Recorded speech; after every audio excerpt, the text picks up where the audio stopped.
Mahigit isang buwan na lang ay magsisimula na ang FIBA Asia Cup Qualifiers na kung saan ay harapin ng Gilas Pilipinas, ang Hong Kong at ang New Zealand.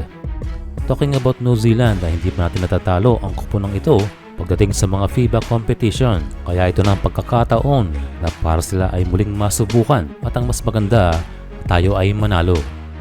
Pareho ang Pilipinas at New Zealand na nakapaglaro sa FIBA Olympic Qualifying Tournament at parehong hinangaan ng dalawang bansa dahil sa kanilang magandang mga performance na tumalo ng mga European teams. Tinalo ng New Zealand ng Croatia, samantala ang Pilipinas naman ay tinalo ang powerhouse na Latvia at sinamahan pa ng 1-point loss sa bansang Georgia. So both teams are competitive pagdating sa international competition. Sa harapang Gilas at Tall Blocks, still we can be called the underdog kung FIBA history ng dalawang bansa ang pag-uusapan. Kung hindi pag-uusapan ng lakas, ay mayroong slight na advantage ang ating pambansang koponan. Ito ay tungkol sa programa ng team. For New Zealand ay ilang araw pa lamang nang sila ay magpalit ng bagong head coach. At ito ay si Jude Flavel. So maaaring matuldukan na ang rumor na maaaring si Coach Tab Baldwin ang pumalit na bagong head coach ng Tall Blocks. Although sa announcement ng bagong head coach ng NZ ay nabanggit pa rin ang pangalan ni Coach Tab Baldwin na sinasabing legacy ng New Zealand basketball. Kanilang inspirasyon ang 2002 New Zealand team na pinangungunahan ni Coach Tab at ng kanyang assistant na nasa Pilipinas din ngayon na si Nenad Vucinic.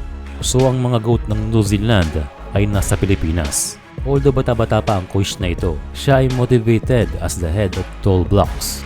Malaking bagay daw ang panalo sa Croatia at siya ay tiwala sa kanilang koponan. Noong FIBA OQT ay powerhouse team ang kanilang pinadala kasama ang veteranong si Corey Webster. Hindi pa alam sa ngayon kung same team nga ba ang ipapadala, kaya mas mainam na maging handa ang ating national team kung anong lineup ang kanilang haharapin. For Gilas ay we have the home court advantage. Ang maganda rito ay hindi pagod ang ating mga players sa pagbabiyahe, kaya makakapag-focus sa ensayo.